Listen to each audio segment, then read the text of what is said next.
पहले अपने शिव गुरु के चरणों में प्रणाम करती हूँ, मैया पार्वती के चरणों में प्रणाम करती हूँ, हरेंद्र भैया के चरणों में प्रणाम करती हूँ, लीलम दीदी के चरणों में प्रणाम करती हूँ, सभी गुरु भाई गुरु बहन के चरणों में प्रणाम करती हूँ, माता पिता के चरणों में प्रणाम करती हूँ। मेरा प्रणाम स्वीकार कीजिए। हरेंद्र भैया के माध्यम से 3 सूत्र मिला है, जो 3 सूत्र का पालन हम लोग करते हैं। गुरु भाई गुरु बहना, आज एक मैं कथा सुनाने जा रही हूँ। कृपा करके कथा को ध्यान से सुनिएगा। ध्यान से सुनने से ज्ञान मिलता है, आधी अधूरी कथा नहीं सुनना चाहिए, क्योंकि शिव गुरु का अपमान होता है। पूरा कथा सुनने से कथा के रहस्य के बारे में पता चलता है, और कथा सुनने से ये इस चीज का भी ज्ञान मिलता है कि क्या हमें करना चाहिए और क्या नहीं करना चाहिए। इसलिए कथा को हमेशा पूरा सुनना चाहिए ताकि ज्ञान मिल सके। एक गुरु बहना रहती थी, जिनके बाल बच्चे नहीं थे, मियाँ बीवी बूढ़ी बूढ़ा दोनों जने थे। बहुत महादेव से दया मांगी, पूजा पाठ करी। बहुत मिन्नत के बाद काफी शादी के, जैसे मान लो कि हो जाता किसी किसी को ज्यादा दिन पर बाल बच्चे होते हैं, तो उनको भी 14-15 साल के बाद महादेव ने एक उनको लड़का दिया। जब गुरु बहना माँ बनने वाली थी, उनको पता चला तो बहुत खुश थी, और उनका जो पति थे वो भी बहुत खुश थे कि चलो ढेर दिन पर ही सही, लेकिन एक औलाद मुझे भी तो पाने का सौभाग्य प्राप्त हुआ। बहुत लोग खुश थे, समय अच्छा से चल रहा था, कमा रहे थे, खा रहे थे। कुछ दिन के बाद जो है कि जब डिलीवरी का टाइम आया, गुरु बहना हॉस्पिटल गई, और उनका डिलीवरी जब हुआ, लड़का पैदा हुआ। लड़का पैदा हुआ तो नस जब ला के गोद में गुरु बहना के लड़का को दी, तो उसने बोला कि लड़का अंधा है, एक आंख इसका खराब है, एक ही आंख सही है। तो जो गुरु बहना के पति थे, तो वो बोले कि क्या किया जाएगा, भगवान के देन है। अब भगवान जो जैसे भी दिए हैं, अब इसको इसी तरीके तो जीना पड़ेगा बच्चे को, हमें भी इसी तरीके से इसको अपना के अपना लाड दुलार प्यार देना पड़ेगा, ताकि इसको ये चीज का महसूस ना हो कि ये अंधा है। तो गुरु बहना फिर नस से पूछी कि ये बताइए, क्या मेरे बेटा के आंख ठीक हो सकता है? जैसे बड़ा होगा, थोड़ा होशियार हो जाएगा, 6 महीना का, जैसे 1-2 साल का हो जाएगा, तो क्या इसको आंख किसी का लग सकता है? तो नर्स बोलती है कि ये डॉक्टर से आप पूछो, मुझे भी उतना जानकारी नहीं है। तब गुरु बहना जो है कि डॉक्टर के पास गई, तो डॉक्टर ने बोली कि हाँ, आंख लड़के के बच्चे का लग सकता है, लेकिन कोई अपना आंख डोनेट करे तो, यानी कोई अपना आंख दे तो इसकी आंख लग सकती है, ये दोनों आंख से देख सकता है। तब जो है गुरु बहना बोली कि मैं अपनी आंख जब भी लगाना होगा आप बता देना, और मैं अपनी आंख अपने बेटे को एक आंख दे दूंगी। तब गुरु बहना का पति बोले कि देख, अभी बच्चा छोटा है, और तू इसको 1-2 साल का होगा तू आंख दे देगी, इसको आंख लग जाएगा, ये तो देखने लगेगा, लेकिन तू अंधी हो जाएगी, तब बुढ़ापे में कैसे बुढ़ापा कटेगा? जिंदगी का कोई भरोसा नहीं है, मैं रहूं ना रहूं तेरे साथ। गुरु बहना के पति बोले मैं रहूं ना रहूं, लेकिन तू एक ही आंख तेरे पास बचेगा, तो तू बुढ़ापा तेरा कैसे कटेगा, कैसे रहेगी? अपनी पत्नी को बोले। तब गुरु बहना बोली कि ऐसा है कि देखिए, बच्चों के लिए तो सब कुछ माँ बाप करते हैं, मैं तो एक आंख देने को कह रही हूँ। अगर मेरे बच्चे को मैं एक आंख अपने बेटे को दे दूंगी, और मेरा बेटा देखने लगेगा, तो वह पढ़ेगा लिखेगा, आंख रहेगा जब भी तो पढ़ेगा लिखेगा, और पढ़ लिख के एक दिन जब बड़ा आदमी बनेगा, तो मेरा सारा दुख कट जाएगा। असमन जानूंगी कि मेरा आंख देहल सफल हो गया। तब उनका गुरु बहिना के पति फिर बोले कि भाई तेरी मर्जी, मेरा फर्ज था तुझे समझाना कि बुढ़ापे में कोई किसी का नहीं होता है, लेकिन तू नहीं समझना चाहती है तो तू अपनी आंख दे दे। गुरु बहिना बोली कि हाँ, अगर बेटा के आंख सही रहेगा तो मेरा भी बुढ़ापा अच्छे से कट जाएगा, इसलिए मैं अपना आंख दूंगी। बोले ठीक है, दे दो। जब वो बच्चा 2-4 साल का हो गया तो डॉक्टर बोली कि कम से कम 4 साल का बच्चा हो जाएगा तो आंख इसको लग सकता है, क्योंकि छोटे बच्चे के लगाने में दिक्कत होगा ऑपरेशन करने में। 4 साल का जब वो बच्चा हुआ, गुरु बहिना लेके हॉस्पिटल गई और डॉक्टर की जैसे बताई थी उसके अनुसार वो अपनी आंख एक दे दी और वो लड़के को आंख बच्चे को लग गया। गुरु बहिना का जो बेटा था उसको आंख लग गया। जब उसको आंख लग गया तो बच्चे के दोनों आंख से वो देखने लगा। अब गुरु बहिना के पास एक ही आंख बचा। ऐसे कमाते खाते जिंदगी चल रही थी। बच्चे को स्कूल में नाम लिखा दी, बच्चा पढ़ने जाता था और ये लोग बूढ़ी बूढ़ा कमा खा के जी रहे थे, अपनी जिंदगी काट रहे थे। कुछ दिन के बाद गुरु बहिना के जो पति थे उनका मृत्यु हो गई। जब उनका मृत्यु हो गई तब गुरु बहिना अकेली बची। अब घर में जब कमाने वाला नहीं रहेगा तो परेशानी तो आनी आनी है। तब गुरु बहिना सोची कि बताओ, अगर वो मालिक हमारे होते थे तो कमाते थे तो घर चलता था, बच्चा भी पढ़ता था। अब मैं क्या करूं, बिना कमाए तो घर चलेगा नहीं। सबसे बड़ी बात है कि बच्चा मेरा नहीं पढ़ पाएगा, नहीं कमाऊंगी तो। तब गुरु बहिना जो है लगी काम करने। एक कंपनी में चली गई, हेल्परी के काम उमें मिला। जैसे बहुत से कंपनियां होता, कुछ पैकिंग करना हो, कुछ छांटना बीनना हो, वैसे ही एक उनको काम मिला तो वो करने लगी और बच्चा स्कूल में पढ़ रहा था, पढ़ने लगा। जब वो बच्चा 12वीं पास कर लिया और गुरु बहिना कमा के मेहनत करके उसको 12वीं तक पढ़ा दी और घर का खर्चा भी उसी में चलाई। और जब वो बच्चा 12वीं पास कर लिया तब अपनी गुरु बहिना जो थी उनसे बोला, मम्मी अब मैं विदेशों में पढ़ना चाहता हूँ। गुरु बहिना बोली कि बेटा बहुत से नौकरी चाकरी तो अपनी देश में है, यहीं पढ़ लो, और आगे पढ़ना तो और यहीं रह के पढ़ लो और अपने देश में रहो, अपना कमाना खाना, बहुत से काम मिल जाएगा। तो गुरु बहिना के जो लड़का था बोला, नहीं मम्मी, मुझे पढ़ लिख के एक अच्छा जज बनना है। जज बन के मैं ये चाहता हूँ कि बुरे लोगों के सजाए दूं और अच्छे लोगों के साथ इंसाफ करूं। तो गुरु बहिना भी सोची कि अगर बच्चा भले काम के लिए पढ़ना चाहता है तो चलो जैसे तैसे करके हम इसको करके पढ़ाऊंगी, जाना चाहता तो भेज देती हूँ। गुरु बहिना पैसा वैसा के इधर उधर से गुरु बहिना सबसे मांग के करके इंतजाम कर दी और लड़का विदेश चला गया पढ़ने। जब विदेश गया तो गुरु बहिना कमा के धमा के नून रोटी खा के बच्चे के लिए जो भी पैसे कमाती थी बचा बचा के सेविंग कर करके रखती थी कि मेरा बेटा की पढ़ाई में पैसे भेजना जरूरी है, उसको खाने के लिए भेजना जरूरी है, खर्चे के लिए। जब भी पैसे की जरूरत होता था लड़का लेटर भेजता था, मम्मी मेरे को इतना पैसा चाहिए। गुरु बहिना किसी भी तरीके से मांग चोंग के इंतजाम करके एडवांस लेके कंपनी से अपने लड़के को भेजती थी। नाइट टाइम लगाती थी, सुबह जल्दी जाती थी, रात को लेट से आती थी, ऊपर टाइम करती थी कि 4 पैसा बेसी मेरे पास आए ताकि मैं अपने बच्चे को पढ़ा सकूं।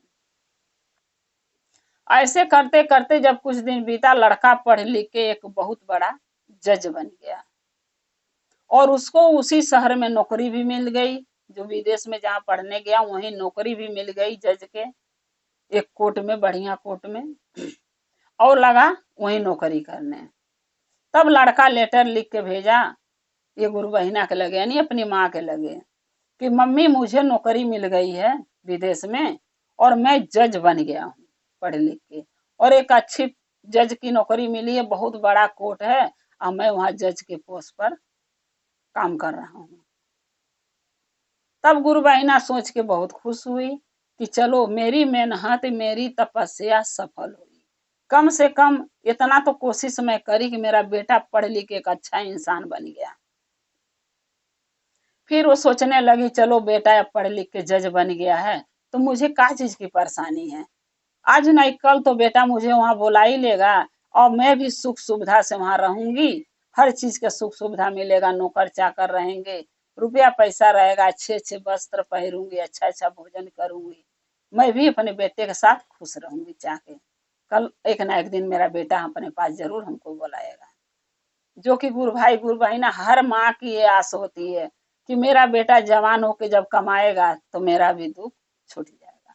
वैसे विश्वास और भरोसा गुरु बहना के था अपने बेटे पर। फिर जब वो लड़का कुछ दिन के बाद फिर लेटर क्या लिख के भेज रहा माँ के लगे, अपने गुरु बहना के लगे, कि मम्मी मैंने शादी कर लिया। जब शादी का नाम लिया तभी गुरु बहना दुखी नहीं हुई। सोची कोई बात नहीं, आजकल के तो जनरेशन ऐसा है कि अपने आप लोग देख के लड़की शादी कर लेते हैं, प्यार मोहब्बत कर लेते हैं, कोई बात नहीं। लड़का के जिस चीज में खुशी था, जिस लड़की के साथ जिंदगी बिताना था, अगर उसके साथ शादी कर लिया तो मुझे कोई दिक्कत नहीं होना चाहिए, क्योंकि उन्हीं लोग के सहारे मुझे भी रहना है। तो मैं क्यों दिक्कत या कोई परेशानी आ दुख समझू इस चीज से। उनको और खुशी हुआ कि कोई बात नहीं, बेटा के जिससे मन किया उससे शादी कर लिया, कोई बात नहीं, वो खुश रहे बस। चलो शादी कर लिया तो बेटा जरूर बुलाएगा बहू से मिलाने के लिए, लेकिन बेटा काहे को बुलाए। वो तो शादी कर लिया, पढ़ लिख के पहले नौकरी वो पा गया, उसमें खुश हो गया, वो माँ को भूल गया। और जब बीवी आ गई तो और बाकी बाकी जो था माँ के लिए उसका प्यार मोहब्बत वो भी भूल गया। फिर गुरु बहिना को उनका बेटा नहीं बुलाया। गुरु बहिना मेहनत करके वैसे ही कमा रही हैं, खा रही हैं, दुख काट रही हैं, लेकिन बेटा नहीं बुलाया अपने पास। फिर कुछ दिन के बाद, कुछ महीने के बाद फिर लेटर एक भेजा, मम्मी अब मैं बाप बन गया हूँ, तू तेरे पोता हो गया, तू दादी बन चुकी है। जब दादी के नाम वो लड़का लिया गुरु बहिना का बेटा, तो गुरु बहिना और खुशी हो गई, ये सोच के कि चलो मेरे पोता हो गया, कम से कम मेरा बेटा बाप बन गया और मैं दादी बन गई। इससे बढ़ के खुशी क्या होगा। महादेव मेरे लिए बहुत कुछ कर रहे हैं। महादेव की बहुत बड़ी कृपा है हमारे घर पे, हमारे बच्चे पर, कि पहले तो पढ़ लिख के मेरा बेटा जज बन गया, और अब जो है कि शादी कर लिया एक अच्छी लड़की से, और अब जो है कि वो उसको बेटा हो गया, यानी बाप बन गया, मैं दादी बन गई। अब गुरु बहना और खुश हुई।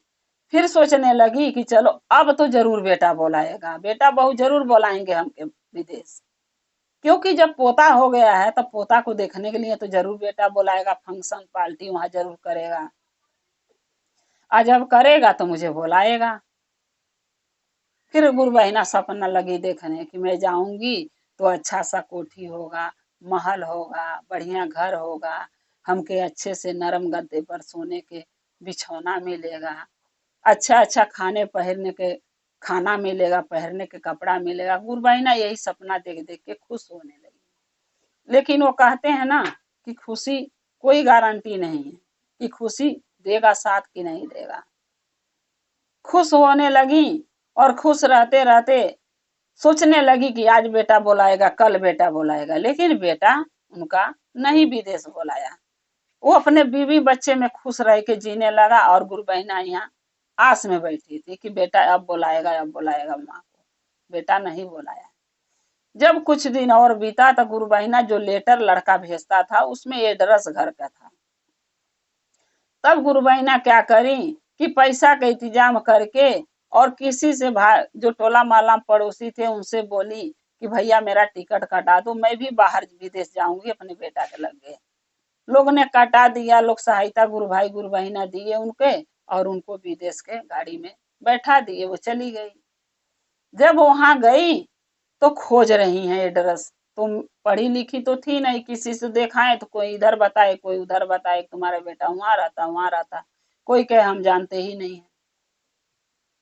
तो फिर ढूंढते ढूंढते एक जगह गई तो बहुत बड़ा वो बिल्डिंग था।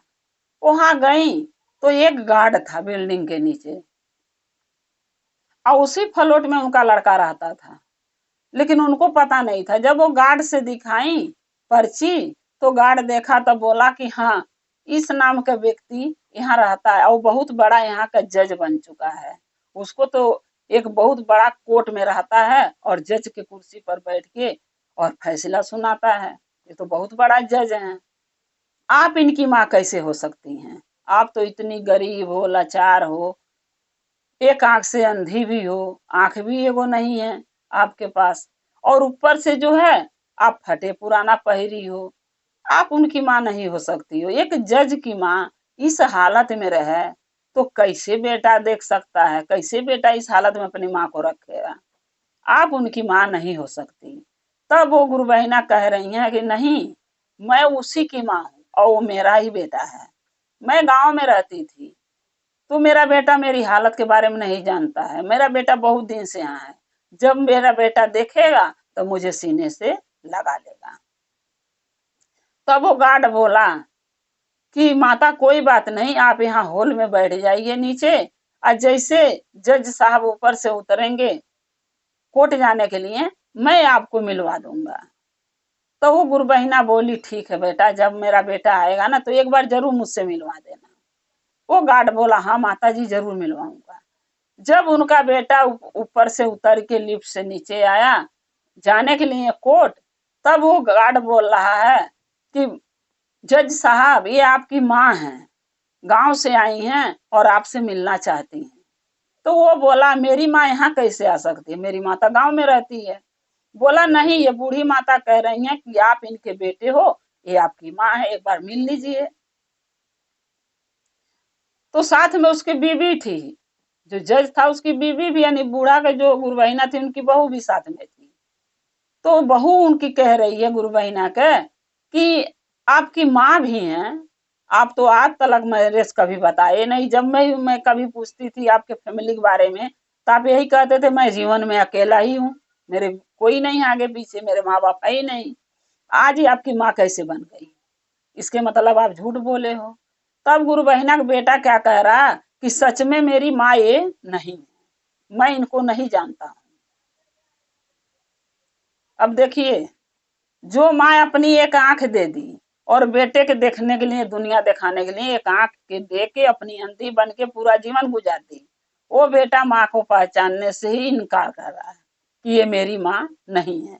क्योंकि उसको अपना ओहदा प्यारा था, अपनी नौकरी प्यारी थी, अपनी इज्जत प्यारी थी, लेकिन माँ के कोई कीमत नहीं था उसके लिए। जब वो मना कर दिया कि मेरी माँ नहीं है, तब वो गुरु बहिना रो के लगी कहने की नहीं बेटा, मैं ही तुम्हारी माँ हूँ। तुम क्यों नहीं मुझे पहचानते हो? क्यों झूठ बोल रहे हो? क्यों सबके सामने मुझे जलील कर रहे हो कि मेरी माँ नहीं है? तब वो कह रहा नहीं नहीं, मेरी माँ तुम हो नहीं। मैं कैसे मान लूं मेरी माँ हो? मेरी माँ आप नहीं हो। किसी को ऐरू गैरू को मैं अपनी माँ मान लूंगा? अरे जब नौकरी मिल जाता है तो बहुत से बूढ़ी माता आ जाती हैं अपना बेटा समझ मानने के लिए कि मेरा बेटा है, मेरा बेटा है। क्योंकि नौकरी जब मिल जाती है, पैसे कमाने लगता है लड़का, तो सभी कोई माँ बाप बन के आ जाता है। आप मेरी माँ नहीं हो। जब इतना बात बोला तो बीबी को बोला चलो हम लोग चलते हैं, छोड़ो इनको, ये पता नहीं कहाँ से आई हैं और मुझे अपने आप अपना बेटा बना रही है। मेरी माँ नहीं है, मेरी माँ तो काफी दिन पहले मर गई थी, तो मैं कैसे मानूं तो आप मेरी माँ हो? कह के बीबी को लेके चला गया। जब इतना बात गुरु बहिना सुन ली, देख ली कि बेटा पहचानने से इनकार कर दिया, बीबी पूछी उसको भी मना कर दिया कि मेरी माँ नहीं है, तब वो क्या करी, सोच ली कि अब मेरा जीना बेकार है। जिस बेटे के लिए मैंने अपनी एक आंख दी और मेहनत मजूरी कंपनी में करके उसको पढ़ाई लिखाई, उसको एक अच्छा इंसान बनाई, तो उन बेटा मुझे पहचानने से इनकार कर दिया, तो मैं जी के इस दुनिया में रह के करूंगी। फिर जो गार्ड था उससे बोली कि भैया एक नोटिस लिखो। बोला ठीक है। बोला क्या लिखना माता जी? बोली जो मैं बोल रही वो लिखो। तो वो बोला गार्ड की बोलिए। तो वो बोली कि उसमें ये लिखो लेटर में कि बेटा जब तुम पैदा हुए तो तुम अंधे थे, एक ही आंख सही थी तुम्हारी, एक आंख खराब थी, और जब तुम 4 साल के हुए तो तुम्हारी माँ एक आंख अपना देके तुम्हें दोनों आंख से देखने के लिए इस दुनिया में दोनों आंख सही करवा दी। यानी एक आंख अपना दे के अपने अंधी बन गई, लेकिन तुम्हें एक आंख लगा के तुम्हारे दोनों आंख से देखने के इस दुनिया में तुम्हें खुशी लाने के लिए दोनों आंख तुम्हारा सही करवा दी कि तुम दुनिया के देख सको और एक कमा के पढ़ लिख के एक अच्छा इंसान बन सको। और फिर बोला क्या अब लिखूं माता जी? तो बोली अब इसके आगे लिख दो कि बेटा जो माँ एक आंख दे के अपने खुद अंधी बन के अपनी जिंदगी गुजारी और तुम्हें आंख दे के दुनिया दिखाई, उस माँ को तुम भूल गए, पहचानने से इनकार कर दिए हो। अब मेरे जीने का कोई मकसद नहीं बचा है कि तुम्हारी माँ अब जिंदा रहे। अब मैं खुदकुशी करने जा रही हूँ। तो गार्ड इतना बात लिख के और गार्ड को कोई बुलाया, बस गार्ड वहां चला गया और बुढ़िया क्या करी, जो पर्ची लिखा था वो हाथ में बांध ले ली और जहां गार्ड बैठता था वहां पंखा लगा था, साड़ी खोल के बुढ़िया वो में फंसरी लगा के टेबल पर चढ़ के फंसरी लगा के बुढ़िया लटक के मर गई। जोले गार्ड आए तो ले बुढ़िया मर चुकी है। अब हल्ला हुआ कि ये तो जज साहब की माँ थी, मर गई मर गई। अब सब आए बोले कि हाँ जज साहब की माँ थी। तो गार्ड बोला हाँ ये बूढ़ी माता यही कही अपने बेटा से, जज साहब से, मैं तुम्हारी माँ हूं, लेकिन उन्होंने पहचानने से इनकार कर दिया। हल्ला हुआ, जज साहब भी यानी बूढ़ा जो गुरबहिना थी उनका बेटा भी आए, तब देखे कि मेरी माँ तो मर गई। तब उसके जब हाथ खोला गया तो उसमें से लेटर लिखा और जज साहब को गार्ड दिया, बोला ये लेटर आपके लिए है, आप पढ़िए। जब वो जज साहब यानी गुरबहिना का लड़का पढ़ा तब उसमें जो बातें लिखा था तब उसको सुन के दुख हुआ। बोला मैं तो ये बात मुझे पता ही नहीं था कि मेरी माँ मेरे लिए इतना बड़ा कुर्बानी दी, इतना बड़ा वरदान दी, अपनी आंख से अंधी होके एक आंख से जीवन गुजारी। लोग उसको क्या क्या नहीं मेरी माँ को बोला, अंधी बोला, कानी बोला, मेरी माँ सब बर्दाश्त करती रही। बल्कि मैं पूछते पूछते हार गया कि मम्मी आपके एक आंख कैसे खराब हुआ, लेकिन मेरी माँ कभी मुझे नहीं बताई। ये सोच के नहीं बताई होगी हो सके मैं बेटा के बता दूं तो मेरे बेटा को तकलीफ हो। जो पढ़ा लिखा के एक अच्छा इंसान बनाना चाहती हूँ वो ना बने, नहीं कभी बताई। लेकिन आज मेरी माँ इस लेटर में लिख के चली गई, आज मुझे बहुत दुख हुआ, लगा रोने माँ के पकड़ के। तो कहते हैं ना गुरु भाई गुरु बहना, जब इंसान किसी के माँ हो बाप हो, जब तक वो जीवित रहते हैं तब तक उसका कदर बच्चे नहीं करते हैं, उसका दुख नहीं समझते हैं। और जब वो इंसान चाहे किसी की भी माँ बाप हो, जब वो मर जाते हैं तब बेटा और बेटी चाहे बहू हो कोई भी हो, तब उसकी कदर उनको समझ में आता है कि मेरी माँ थी, मेरे बाप थे, तो मेरे लिए क्या किए और क्या नहीं किए, तब उनको समझ में आता है। तब समझ के क्या करोगे जब बहुत देर हो जाती है। इससे अच्छा पहले इस बात को समझ लो, जब माँ बाप जिंदा हैं तभी उनके दुख, उनकी परेशानी, उनका तकलीफ देख लो, उनके मन की बातें पढ़ लो, ताकि उनको भी दुख ना हो और तुम्हें भी बाद में पछताने की जरूरत ना पड़े। तो ये काम तो कोई करना ही नहीं चाहता है, जो कि जियतबे जो काम करना चाहिए मुँहले के बाद पछतावा होता है। जियतबे पछतावा करके देखो, अपनी माँ के दिल से मान के देखो, उसका सेवा, उसका सहायता करके देखो, उसके दुख समझ के देखो, तो कभी तुम बाद में नहीं पछताओगे माँ के मरने के बाद। तो गुरु भाई गुरु बहना, मैं यही कहूंगी हर बाल बच्चे के, जिसके भी गुरु भाई गुरु बहना के बच्चे हैं, चाहे गुरु बहना जो नहीं भी बनी है हमारी वीडियो देखती हैं, तो हम यही कहूंगी कि इस बच्चों के लिए एक मिसाल है कि अपनी माँ बाप के सेवा कीजिए, करो, उनकी कदर करो, उनका इज्जत करो, उनका मान सम्मान करो। चाहे वो चपरासी की नौकरी दिलाई, चाहे वो जज की नौकरी दिलाए पढ़ा लिखा के, चाहे कोई पुलिस की नौकरी दिलाई, मेहनत तो माई बाप करके तुम्हें पढ़ा लिखा के कामयाब बनाए। पैदा होते तुम कमाने नहीं लगे, पैदा होते अपने कमाई से पढ़ने नहीं लगे, नहीं ना, मेहनत तो माई बाप किए हैं। तो मेहनत जो माँ बाप करके तुम्हें इस कमावे इस मुकाम तक पहुंचाए हैं, तो माँ बाप के क्यों भूल जाते हो? उनको मत भूलो, उनका सेवा करो, उनका इज्जत करो, उनका कदर करो, उनका दुख के समझो कि मेरी माँ किस दुख से, किस पसरेमई से मुझे पाल पोस के इतना बड़ा करी है और इस मुकाम तक पहुंचाई। तो गुरु भाई गुरु बहना, मेरा कथा यही समाप्त होता है। अगर मेरा ये कथा आप लोगों के अच्छा लगा तो कमेंट में लिख के भेजिए और चैनल को सब्सक्राइब कर लीजिए ताकि मेरी वीडियो आपके पास पहुंचती रहे, आप लोग देखते रहें और मेरे को ऐसे लाइक करते रहें। आपका हमारा रिश्ता गुरु भैया गुरु भाई के रिश्ता से बना रहे, एक परिवार, एक शिव परिवार होके हम लोग रहें। जय शिव गुरु महादेव, हर हर महादेव, घर घर महादेव। महादेव का कृपा आप लोग पर सदा बना रहे। शिव गुरु महादेव आप लोग के साथ सदा रहे। जय शिव।